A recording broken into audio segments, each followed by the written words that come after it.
welcome to Film Freaks. This is Justin Llewellyn. Eddie Williams. And today we're doing another audio review of another solo review this time. And Eddie is going to give his thoughts on a film that he caught up with movies that he missed over the last few months.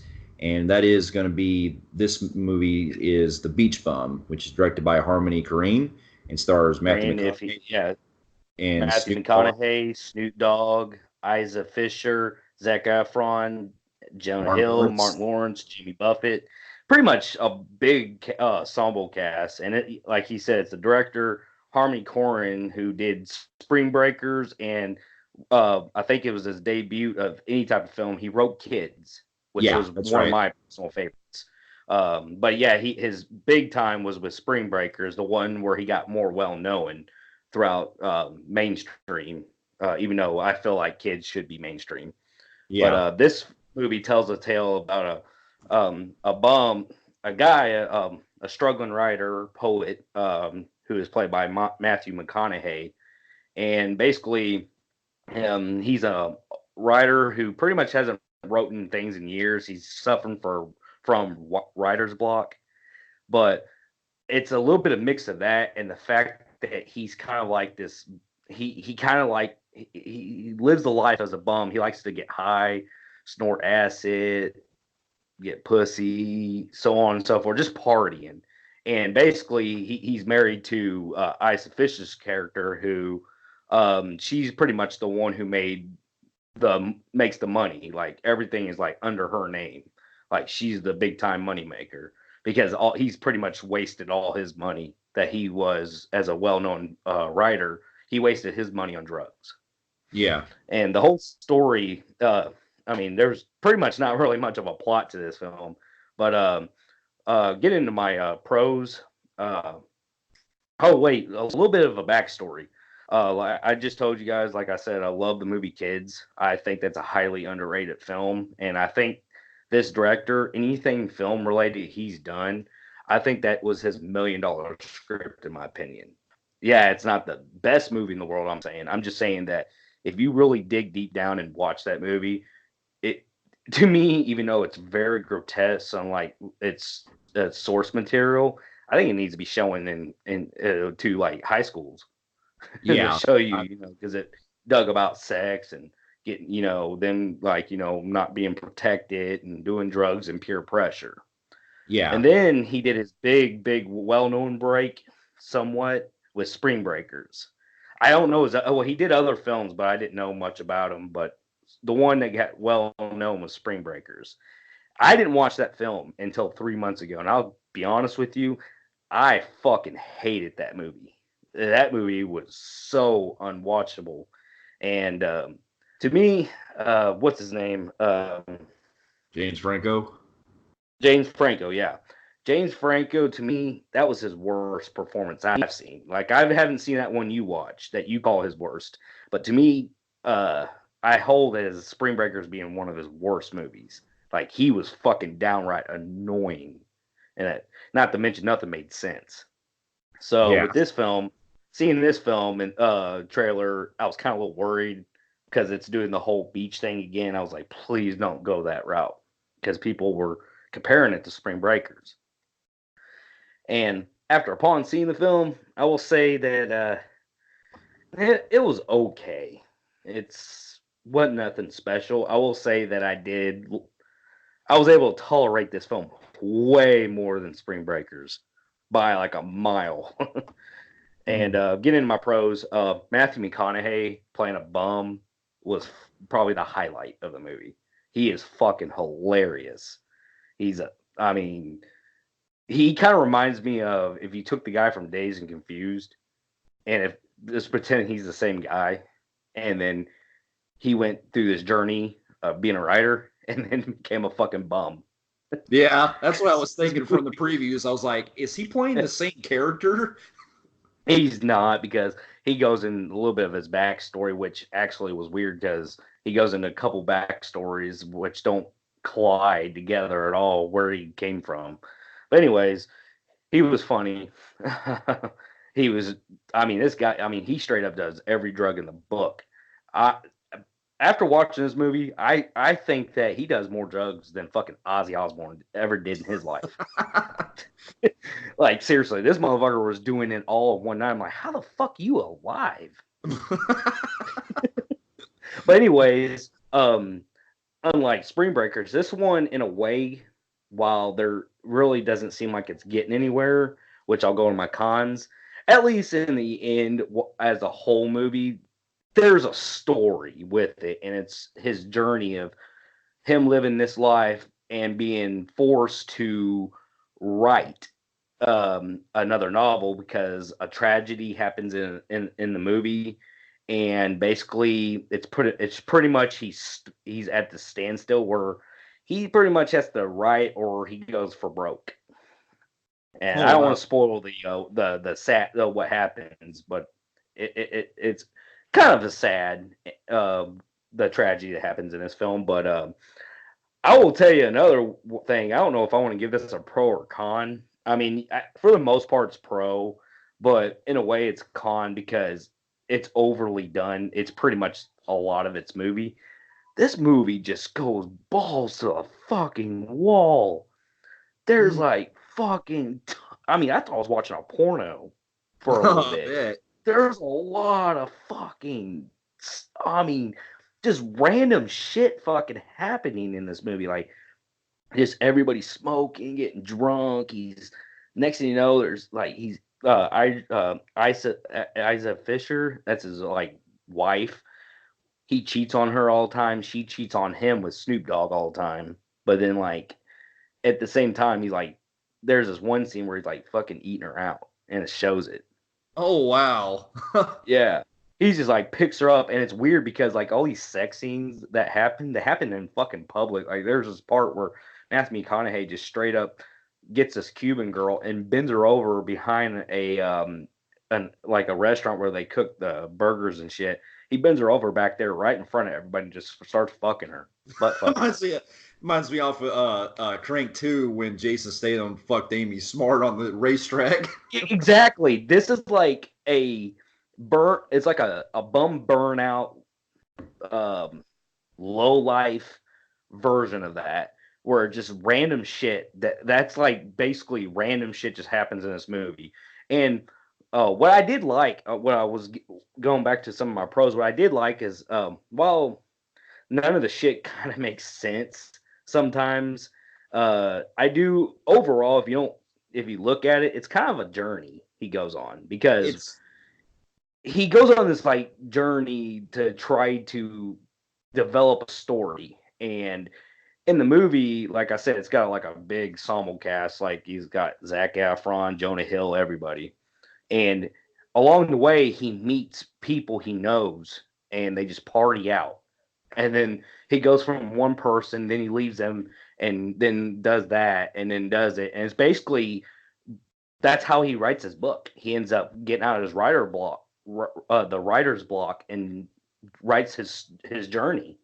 And I thought that was actually kind of clever. Wow, that's really great. Yeah, like at first I was kind of worried because it didn't seem like it was going anywhere.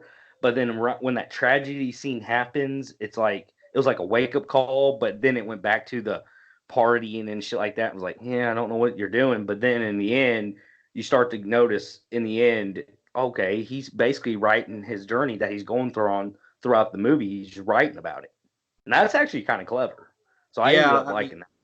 Yeah, because from the trailers, I kind of got the vibe that he was pretty much a poet he was having writer's block. You know, he's trying to go through, come up with basically a story of his to tell and everything. And I kind of figured they were kind of going with somewhat with that, but it was overshadowed by a lot of the weird party and stuff, from what I heard. It is. That's the only that I'll get in my cons in that in a second. But I will say that there another pro I had was there were some pretty fucking funny parts in this movie. Like not only Matthew McConaughey, but there's a scene where he actually runs into Zac Efron at a rehab center, and they break out and they go back to partying and shit. And there's this part where they're just loaded and they're just partying, just fucking having a good time. And there's a scene where like Zac Efron has this big fat black girl, big old hippo, And it's I started noticing the jawline. I was like, that's a fucking man. And then he starts kissing. He's like, I love you. And then next it gets silent for a second, and the girl ends up being a guy, and he goes, I love you too. That shit had me fucking. There's some parts that do make you laugh, and then like another scene that was funny was Martin Lawrence. He's like this, like, I mean, everybody is pretty much like him. Everybody's a bum, pretty much, except for Snoop Dogg's character. And he meets Martin Lawrence, which I haven't seen him in a long time in films. Yeah, he's been on an 8-year hiatus, pretty much. Yeah, and he plays this guy who's pretty much a bum, made his own business by taking people out and taking them out to the ocean and showing them dolphins. He's got this weird obsession with dolphins. So he's like, tells Matthew McConaughey on his journey, because pretty much Matthew McConaughey's just walking around the whole fucking Florida Keys, just going from one dilemma to the next.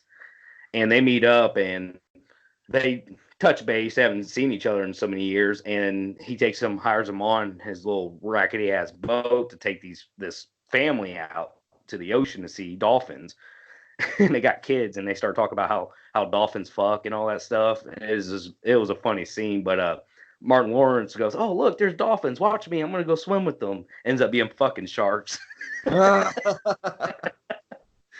like, "Oh shit, it's fucking sharks." Yeah, it has its moments where I did laugh. Overall, getting into my cons, this film, while it does have like a basic story, it is very overshadowed with the party, and like it gets to a point you do get lost to like, what is the purpose of this film? What is the purpose? It isn't until the fucking beginning and the little part in the middle and the end. It's like 2, maybe 3 minutes tops tells you the whole story. The rest of it, nothing but partying and fucking and trying to be like, it's trying to be too shock and all. If you get what I'm trying to say. Yeah, like, I got you. This movie has more fucking pussy ass dick and fucking titty shots I've ever seen in a movie in a long time. Damn, it sounds like everybody's just ass naked. I bet it kind of reminds me of The Dirt, how that movie got away with a lot of shit. Oh, dude, this movie is like that level. Maybe like, especially the part where he's like, he picks up Elsa Fisher and starts eating her out like right in front of the maids. Oh wow. Yeah, and then like there's this also funny thing where like and it's weird because while shit's going on, Matthew McConaughey just seems like he has no care in the world. Like him and Snoop Dogg are like really good friends in this movie, and in the side, Snoop Dogg is fucking his wife. Oh wow. And then like he catches on, it's like he don't even care. He's like, yeah, man, I fucked her. You know, I mean, he's just like so burnt the fuck out. It's like he has no cells left. It's like, okay. And they have their kid who, their daughter, him and Isa have a daughter together, and she's getting married to this one dude. And Matthew McConaughey has some like weird fetish for grabbing people's dicks.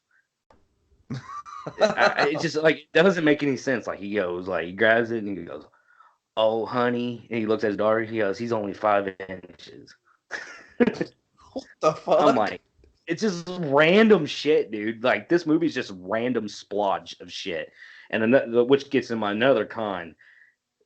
This editing is horrid throughout this movie.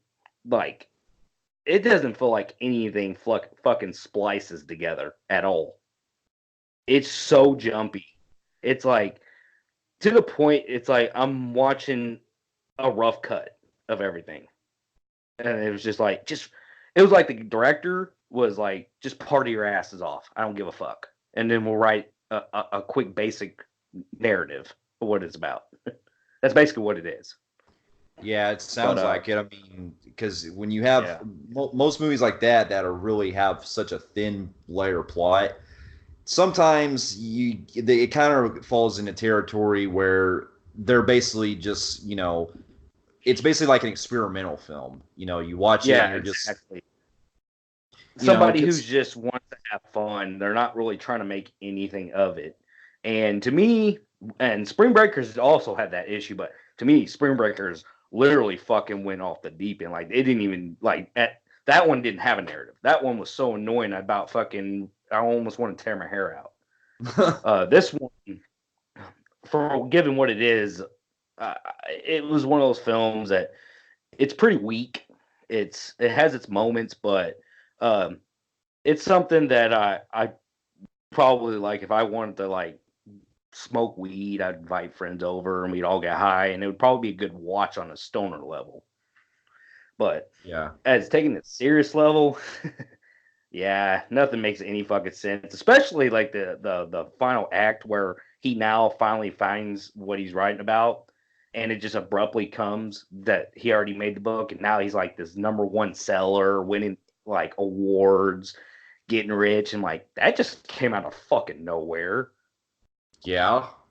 Yeah, and then like the ending just abruptly, like where they come with this one ending where he's rich, he's got what he needs, he got what he was getting in the will, and basically he like basically burns it all away and just lives a life as a bum forever. I'm like, yeah, I don't know what to make of this movie. It's kind of hard to explain, but after upon seeing it, I can forgive and forget a lot of this shit. So with that being said, give this a pretty extremely low average Joe in the film freaks meter. Fair enough. Yeah, I've been And I did actually kind of curious about this like one. this better Spring Breakers, which is funny because most people actually liked Spring Breakers and thought that this was his downfall. No, it's fucking Spring Breakers was the downfall, and this one is still a downfall, but a little bit more up. Yeah, I got you. I mean, I'll still check it out eventually because I've been actually kind of anxious to see it. Because I mean, I've always been a long time McConaughey fan, and it's great to see that he's playing a role that's akin to like his early days and stuff. And I feel like I if this sometimes get a kick Matthew out of. McConaughey did not do this movie, I feel like this movie would have been really bad. I feel like that's how strong he is. His character is. Without him and it's played by anybody else, I felt like this movie would have been a whole lot worse. I hear you, man. Fair enough. For those of you who have also seen The Beach Bum, let us know in the comments below what you thought about it. And if you like what you see here, you can feel free to like and subscribe to our channel and check out some other reviews here and our website at filmfreaks.com. And we'll be seeing you in our next review. We'll see you later. Later.